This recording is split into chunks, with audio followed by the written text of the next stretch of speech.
Muy buenas tardes, yo me llamo Angélica Daza, soy musicóloga de la Universidad de la Sorbona en París y trabajo con el Banco de la República, entre otras, en estos conversatorios, en estas charlas que se hacen antes de los conciertos para acercar al público y para permitirle entender mucho mejor el concierto que van a escuchar.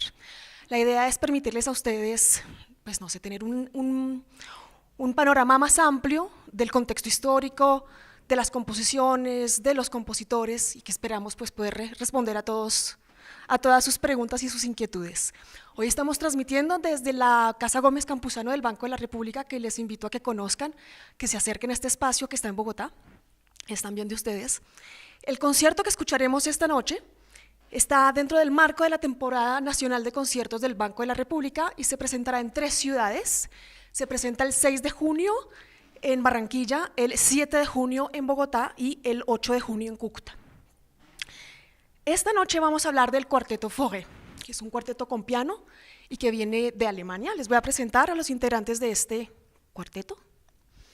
Estos son los integrantes del cuarteto Fauré.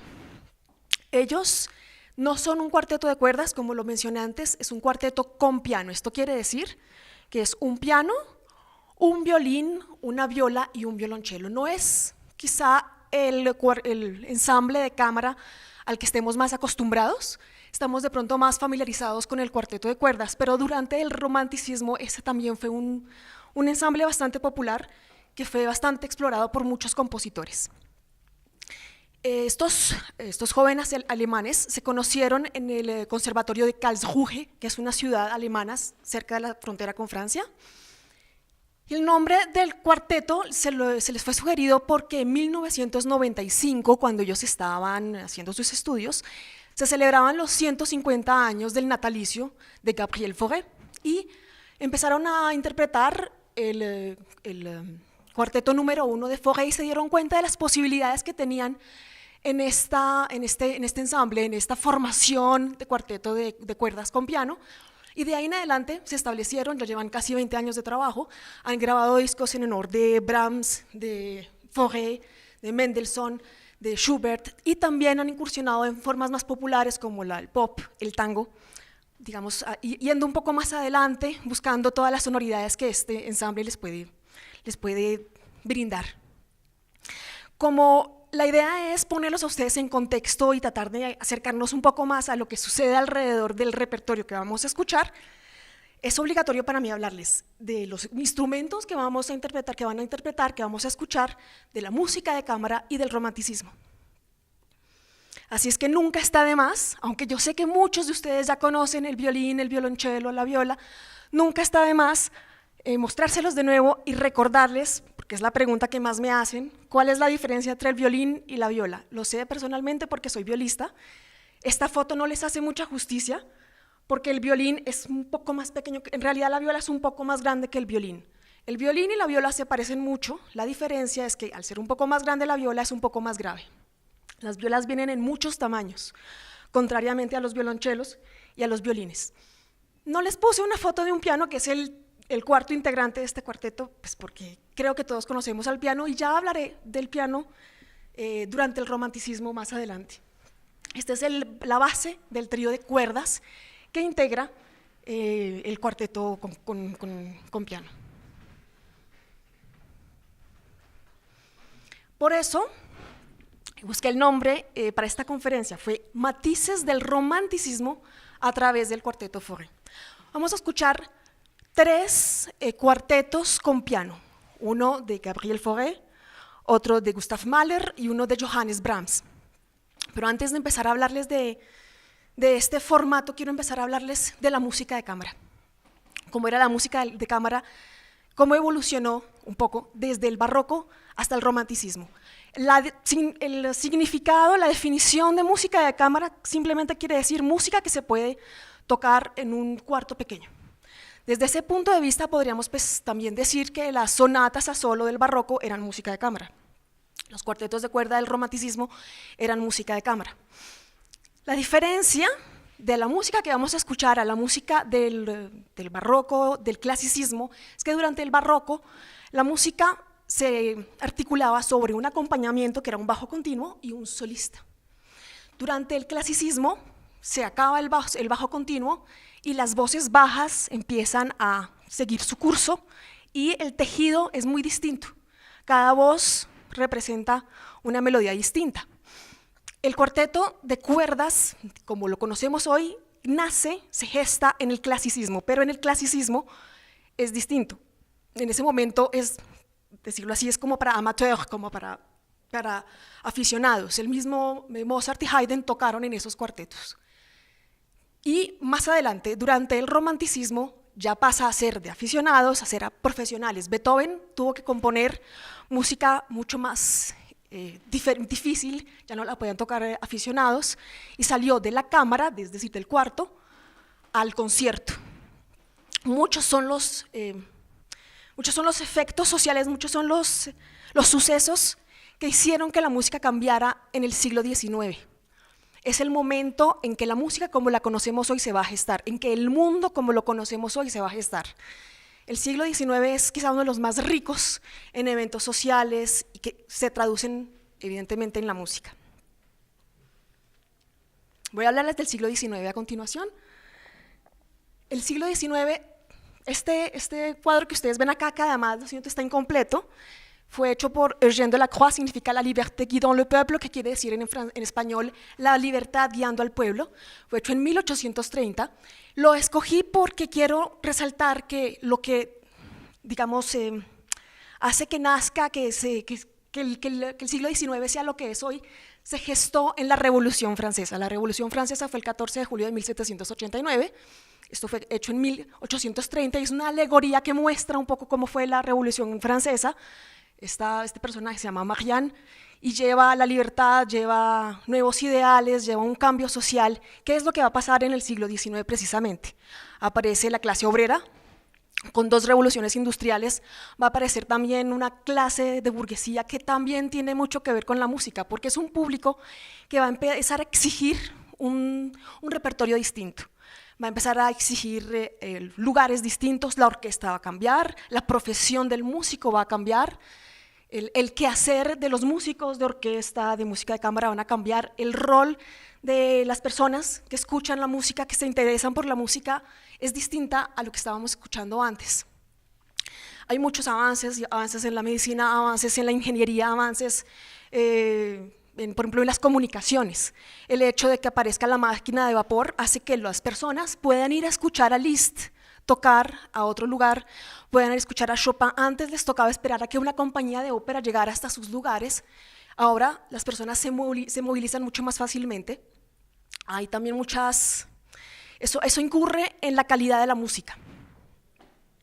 Dejemos a Delacroix y nos vamos a digamos que con este cuadro traté de mostrar cómo más o menos se dibuja los cambios sociales dentro de la música. Entonces están los cambios sociales que acabo de mostrar, la aparición de una clase obrera, la aparición de una clase de burguesía, los partidos políticos aparecen, estoy hablando mucho más allá después de las guerras napoleónicas.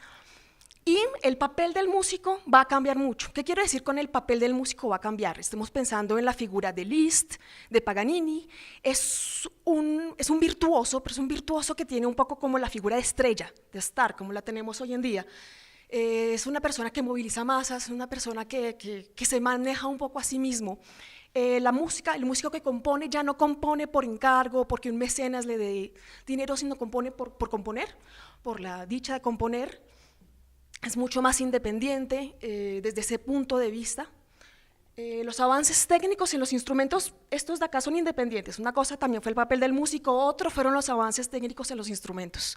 Eso sí cambia completamente el papel de la música como la vemos en el romanticismo, y claro que va a cambiar dentro del cuarteto que vamos a escuchar hoy. Los instrumentos de cuerda empiezan a tener cuerdas en metal y eso sí cambia completamente el sonido de los instrumentos, el volumen y la estabilidad en el sonido. Instrumentos de orquesta nuevos van a aparecer, el corno inglés, el contrafagot, cada vez son más graves. Al tener metal alcanzan sonidos mucho más grandes y la orquesta empieza a crecer. Pensemos en el Tratado de Instrumentación de Berlioz, por ejemplo. que va a dibujar una orquesta cada vez más grande, cada vez más grande, cada vez más grande. Pues todos estos instrumentos, pensemos en las orquestas al final del siglo de Mahler, son orquestas que tienen 8 cornos. Quien no ha escuchado una orquesta, una sinfonía de Mahler, se da cuenta de que tiene unas secciones de viento enormes. Si uno tiene una sección de vientos enormes, tiene que tener una sección de cuerdas que vaya de la mano. Por supuesto, el sonido va a cambiar y no lo he dejado atrás, no me he olvidado de ese que es quizá el instrumento más importante, es el piano. Así como el violín fue el instrumento rey del barroco, sí, lo puedo decir, estoy segura de eso, el piano es el instrumento rey del romanticismo y se adapta perfectamente a la expresión de los sentimientos del romanticismo. El piano es un instrumento que ha venido evolucionando, ya Johann Sebastian Bach tuvo en sus manos un pequeño prospecto de piano, no alcanzó a conocer el pianoforte al final, se lo tuvo en manos más bien Mozart, que ya un piano que se parecía al nuestro, un pianoforte que tenía menos pedales, pero el que tuvo en sus manos Beethoven era un instrumento mucho más grande, con más cuerdas, con una capacidad de resonancia mucho mayor, con muchos pedales que podían producir sonidos muy fuertes, muy estridentes y sonidos muy pianos. Esos contrastes se adecuan perfectamente a las formas de expresión del romanticismo. El romanticismo tiene que tener esa capacidad de exagerar las sensaciones, los sentimientos, y el piano se adecua perfectamente para eso. El piano va a acompañar todo el siglo XIX, todos los compositores del siglo XIX algo tuvieron que ver con el piano, o eran excelentes pianistas, o tenían una relación íntima con el piano. El caso de Fauré, él no era pianista, él era organista, pero él sabía muy bien, y se supo siempre por sus biógrafos, que el piano era el instrumento que él prefería. Las formas a las que nos veremos familiarizados en esta época son de distinta índole. Las formas vocales serán la ópera romántica, que no es la ópera del barroco, ya veremos, es muy distinta. Lied en alemán quiere decir canción, chanson, melodie, es una forma de expresión de un soprano, una soprano, un tenor, un cantante acompañado con piano. También muy importante durante el romanticismo, la música orquestal. Dentro de la música orquestal encontramos el poema sinfónico, los conciertos y la sinfonía, que es también una de las formas más importantes del romanticismo. Y en la música de cámara encontramos la forma sonata, la sonata para piano, para instrumento, el nocturno y el cuarteto. Cuando pensamos en sonata, pensamos en las sonatas para piano de Beethoven. Él fue, digamos, el gestor, el que inauguró esta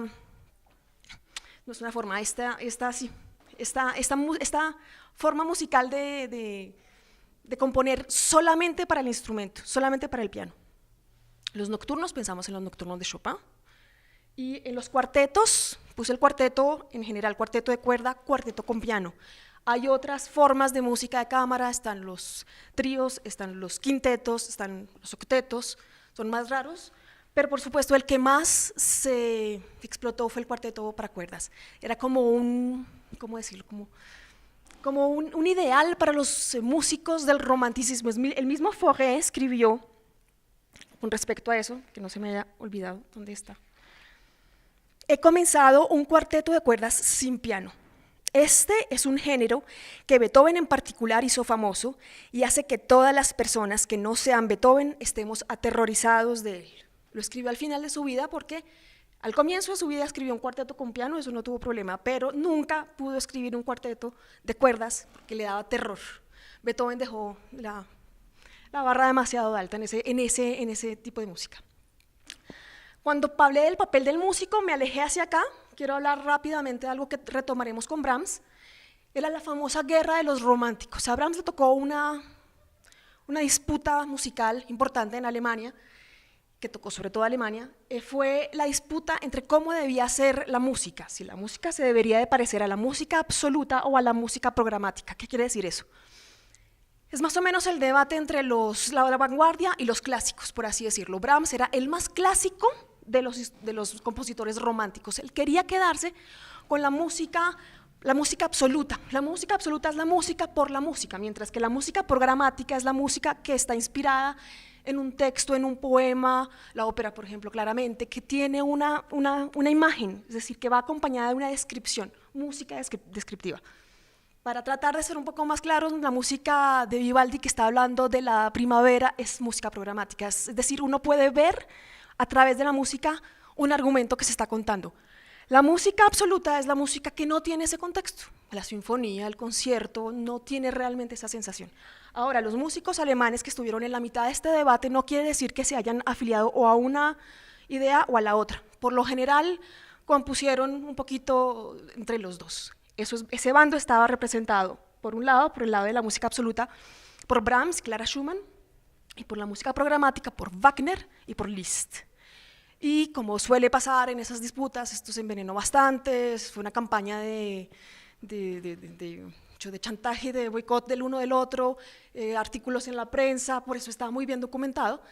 Y ya sabemos muy bien en qué terminó esto. Al final Wagner presentó una nueva forma de romanticismo, y sobre todo ligada a la ópera. Traté de hablar del romanticismo. Hablar del romanticismo es muy difícil porque no es una época histórica que esté completamente dividida. Me sorprendió saber que hay personas que ven el romanticismo desde 1770, pensando seguramente efectivamente en Beethoven. Me sorprendió aún más ver que hay muchos musicólogos que consideran a Beethoven un compositor clásico. ¿Sí? Yo siempre pensé que Beethoven es el primero de los románticos y así lo he visto en la mayoría de los documentos que he leído. Beethoven, 1770, y vamos a dividir el siglo XIX en dos grandes partes, de 1800 a 1850. La primera generación de románticos están empezando hasta ahora a demostrar estos ideales del romanticismo que lo hemos visto de pronto también en la literatura, en las artes plásticas, en música llega después, en literatura empezó desde el siglo anterior, desde la época de la Revolución Francesa, con el movimiento Sturm und Drang de Goethe. Sturm und Drang en alemán quiere decir tormenta e ímpetu. Entonces vamos a ver esa persona que es un músico atormentado, lleno de pasiones, que no sabe cómo expresarlas. Más adelante va a salir el nacionalismo, más adelante va a salir el amor por la naturaleza, la idealización de la naturaleza. Todo esto va a salir en los músicos que vamos a escuchar. Puse de este lado a los italianos.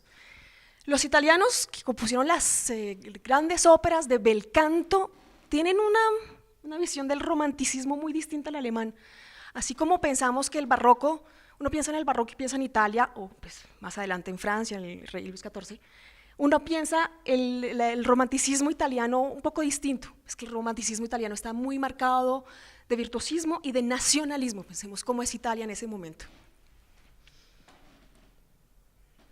De Franz Schubert diré, por ejemplo, que es un gran compositor de Lied, Weber también, y Beethoven, el que dio de ahí para adelante, de Beethoven para adelante, todo el mundo se quería parecer a Beethoven. La escritura de la sonata para piano, la escritura del cuarteto de cuerdas, fue un ítem, fue lo máximo que se hizo en ese momento, y los que estuvieron en esa lucha de románticos todos tuvieron por partida a Beethoven, y todos en lo único en lo que sí coincidían eran en la idealización de Beethoven.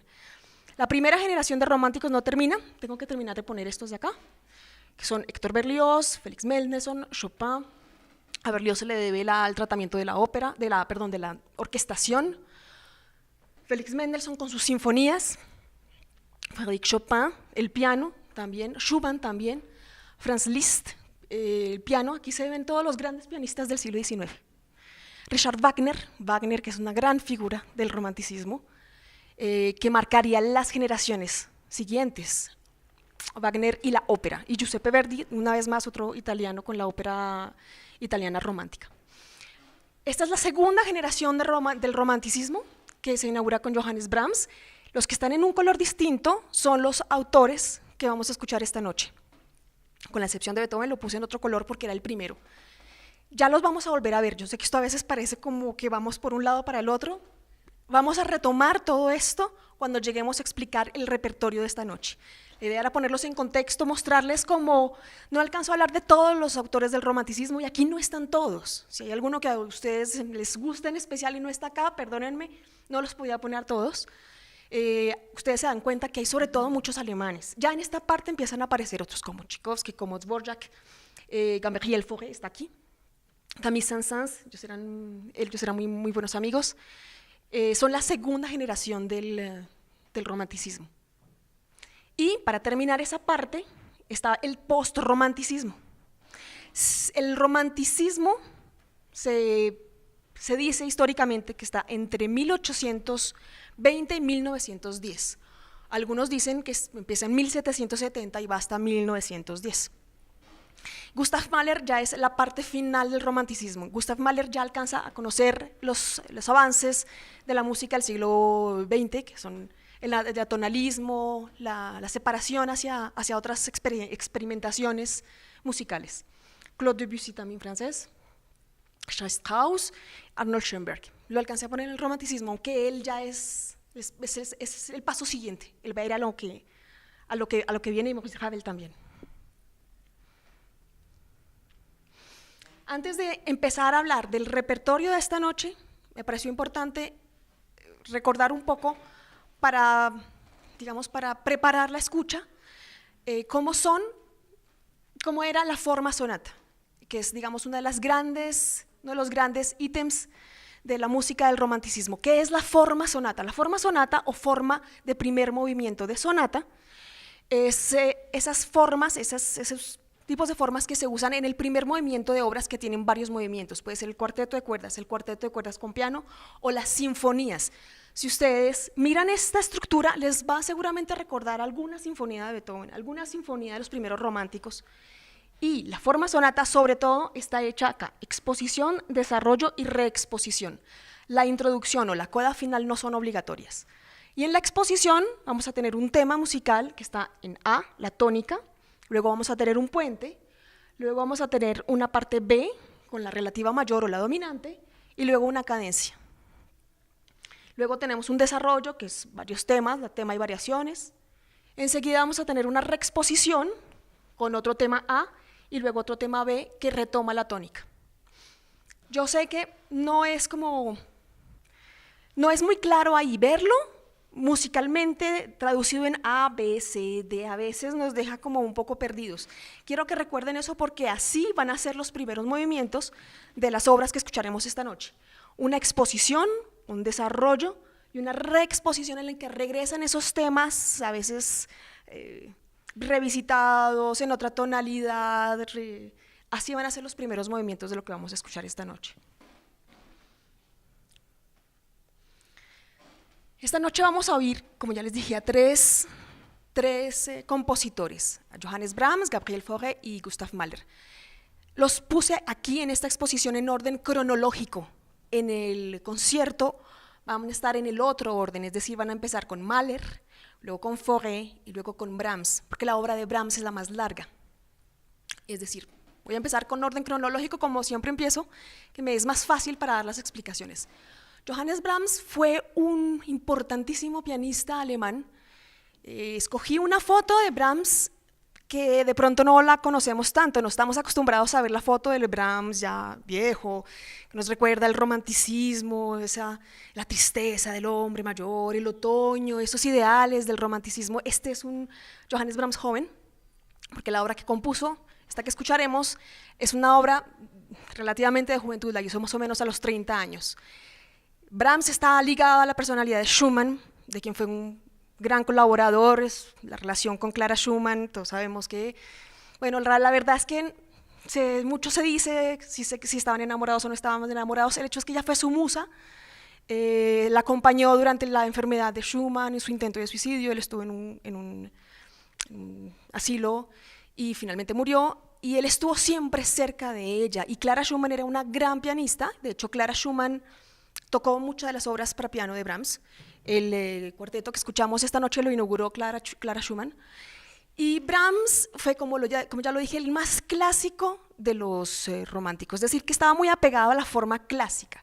Ellos tenían ya bastante claro que en el clasicismo, la diferencia con el romanticismo es que, claro, el clasicismo representaba el racionalismo, la línea pura, mientras que en el romanticismo había mucha más libertad de expresión. Aún así, Brahms se mantuvo bastante claro y estructurado, y pues fue, por supuesto, uno de los mayores representantes de ese clasicismo. La obra que escuchamos de él es el cuarteto número 1, opus 25, y fue hecho en 1861. Tiene 3 cuartetos con piano. Este es el número 1, si bien fue compuesto de últimas. En realidad el que se llama tercero es el primero que fue compuesto. Tiene en la parte, son 4 movimientos los cuartetos con piano, igual que el cuarteto de cámara, el cuarteto de cuerdas, perdón, tiene 4 partes. La parte, 4 movimientos, lo llamamos así. El primero es un allegro, es una forma sonata. Por lo general el allegro, la forma sonata es la más larga, es el movimiento más largo. Y la idea siempre es alternar, entonces un movimiento fue rápido, un movimiento más lento, un movimiento más rápido o más juguetón, un movimiento mucho más triste, siempre la idea es alternar. El primero es un allegro, el segundo es un intermezzo, todo esto es el título, intermezzo. Es un allegro, pero no tanto, allegro ma non troppo, con un trío animato, es un poco menos, ¿cómo decirlo? Menos vivo, sí. El siguiente es un andante con moto, es un punto medio, y el último, ya lo dice el título, Rondó a la Zingarese, nos recuerda aquí esa primera incursión en el nacionalismo de Brahms. El nacionalismo es muy importante en el romanticismo, y esa idea de buscar en el folclore nacional, en el folclore incluso no nacional, sino de los demás países. Por eso es que este Rondó a las Ingleses se llama así, es un presto, es uno de los movimientos más virtuosos de la música de Brahms, uno de los más difíciles de tocar, según lo que han dicho los demás músicos. Lo he escuchado y lo he escuchado tocado por el cuarteto Fauré que oiremos, y es un movimiento muy, muy fuerte, es decir, tiene movimientos más brillantes. Es interesante ver cómo el piano y las cuerdas se responden. Así como el piano tiene esa capacidad de poner esos fuertes, muy, muy fuertes, y ese ritmo tan marcado, el trío de cuerdas le responde exactamente igual. Esa es la escritura de Brahms. En otras escrituras, el ensamble, cuarteto de cuerdas con piano, las cuerdas van de pronto a acompañar al piano o viceversa. El piano toca un acompañamiento para las cuerdas, aquí no, aquí hay pregunta-respuesta todo el tiempo, y es muy intenso, emocionalmente es muy intenso. Uno no se puede desprender de la música del romanticismo porque, aunque no sea música programática que esté claramente identificada con un texto, es fuerte, fuerte en intención, fuerte en emoción. No sé, siempre el que haya escuchado a Beethoven queda con una sensación como de dolor en el corazón, y con Brahms pasa algo similar. Brahms y Schumann tenían algo de una gran dulzura y de una gran añoranza. Estos son los 4 movimientos. El Rondó a las Ingleses es muy difícil, y este es el que clausura el concierto. Continuamos avanzando cronológicamente, pero nos vamos para atrás en el concierto. Gabriel Fauré, que fue con el que les dio el nombre al cuarteto Fauré, es un compositor francés, ya es la generación siguiente a Brahms. A él le toca un romanticismo distinto. La característica de Gabriel Fauré es que Gabriel Fauré vivió casi 80 años. Eso quiere decir que a él le tocaron los músicos del comienzo del romanticismo, pero él alcanzó a conocer a Schoenberg. Es decir, que ese es el puente entre Brahms y Debussy. Es el músico más importante en Francia antes del nacimiento de Debussy, de Claude Debussy. Él era organista. Su educación musical la hizo en institutos católicos, institutos donde le enseñaron música católica, y vivió siempre compuestos muy importantes en París, en las iglesias de París, en la iglesia de la Madeleine, la iglesia de Saint-Sulpice, como organista. Y él mismo lo decía, él tocaba el órgano en esas iglesias pues para vivir, pero su vida realmente era componer pues para música de cámara. Tuvo también puestos muy importantes, como al final de su vida director del Conservatorio de París. Desde el comienzo tuvo la ventaja de que, a pesar de haber hecho su educación en un ambiente religioso, sus profesores, entre ellos Camille Saint-Saëns, le dieron la posibilidad de estar cerca de música que era avanzada para su tiempo. Liszt, Chopin, ya le dieron un gusto distinto a la música, y fue lo que siempre buscó. Como lo vimos al comienzo, el cuarteto de cuerdas para él era el ideal de la composición, jamás lo compuso, pero hacia sus 30 años sí se animó a componer 2 cuartetos de cuerda con piano. El primero de ellos es el opus 1. Casi todas las obras que escuchamos hoy son los opus 1 de los compositores. Los primeros cuartetos con cuerda que hicieron, cuartetos de piano con cuerdas. Cuarteto con piano número 1, opus 15. Este cuarteto fue compuesto casi que al mismo tiempo en que en que Mahler hacía el suyo.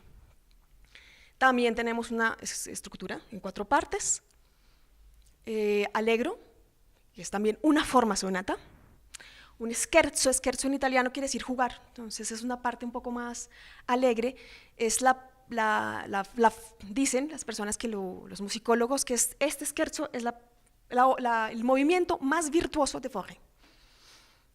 Este es un adagio. Cuando tenemos un adagio en el romanticismo suelen ser acompañamientos muy tristes, dulces, reflexivos. Terminamos con otro contraste que es el allegro molto. Allegro, juguetón, adagio quiere decir más suave en el tempo, y allegro molto. ¿Qué más puedo decir de Fauré? Fauré es un músico que le tocó, que fue importante para muchas generaciones de músicos en Francia, y no solo en Francia, en Alemania, en Wagner, Schoenberg, y le tocó realmente poder vivir entre dos mundos muy distintos, muy disímiles, y sigue dando su legado, sigue siendo muy importante para los músicos franceses hoy. Este caballero es Gustav Mahler joven. ¿Por qué? Porque la obra que escuchamos esta noche, Mahler la compuso a los 15 años. Es la única obra de cámara de Mahler que no tiene voz y no está completa. Por eso se llama movimiento para cuarteto con piano en la menor. Solo nos queda de él el primer movimiento. Fue compuesto en 1876, pero no fue publicado sino hasta el siglo que acaba de pasar. Fue redescubierto en 1964 entre los papeles de su viuda Alma Mahler. En 1964 fue redescubierto y fue republicado, fue otra vez publicado, y como lo acabo de decir, solamente quedaba el primer movimiento y 24 compases de un posible segundo movimiento. Entonces los musicólogos han estado buscando qué pasó con el resto. Parece que los 4 movimientos sí existieron. Hay una hipótesis que en realidad pues unos se fueron para otro lado y no los recuperaron. No sabemos, no lo podemos saber, pero se ha grabado mucho, se interpreta mucho, porque el primer movimiento es bastante largo y es muy, ¿cómo decirlo? Es muy sentido, es muy profundo. Hay que pensar que la música que le tocó a Mahler ya es postromántico. Mahler estaba acostumbrado a los grandes sonidos. La orquesta de Mahler tiene una sinfonía que se llamaba la Sinfonía de los 1000, que tenía instrumentistas hasta donde nos alcanzaba la vista. Las sinfonías de Mahler ya no duraban 30 minutos, hay una que dura 1 hora y media. Entonces la música en sus manos es más grande, más amplia. Este movimiento es muy dulce, lo que escuchamos, es muy profundo, es muy romántico también. A Mahler era una persona a la que le tocó pues, vivir la hostilidad de la Viena antisemita. Él era judío y aunque se convirtió al catolicismo, le tocó vivir permanentemente con ese malestar que se estaba gestando ya desde finales del siglo XIX. Él fue director de orquesta, sobre todo se desarrolló como director de orquesta, estuvo en Estados Unidos y trabajó, de todos los que escuchamos hoy, es el que menos vivió 50 años. No le tocaron la Primera ni la Segunda Guerra Mundial. La idea yo sé que de pronto fui un poco rápido en mis explicaciones, la idea de poderles mostrar, esta idea no era, desgraciadamente no puedo hacer una gran exposición sobre el romanticismo, pero espero haberles dejado como una idea de lo que lo pueden escuchar esta noche. Ustedes escucharán un concierto en donde la intensidad está en la primera fila, en donde la presentación de los sentimientos están en la primera fila. No nos vamos a decir mentiras. La música no solo se escucha, también se ve. Yo soy cuerdista, yo toco instrumentos de cuerda y sé muy bien que cuando ustedes ven un pianista o ven de pronto un organista de espaldas, no pueden quizá ver tan plásticamente sus entradas, pero los instrumentos que tienen arco, el movimiento de las manos es muy evidente. Entonces ustedes en el movimiento del cello, del violín, pueden ver las diferentes entradas, pueden ver cómo reacciona un músico a la entrada de otro, cómo cuando tocan todos al tiempo, todos los arcos están en la misma dirección, cómo cuando no están los arcos en la misma dirección, ustedes se dan cuenta cómo fue escrita y cómo fue elaborada esa parte musical. Yo los he visto en internet y es realmente un ensamble que tiene mucha fuerza, mucho brillo y que sabe tocar esta música como lo que era, llena de presencia, sentimiento y no sé, de vibración. Son obras un poco más largas, pero bueno, los invito a que disfruten este concierto lleno de brillo, de emoción, de contrastes. Está hecho para ustedes. Muchísimas gracias, nos vemos la próxima ocasión.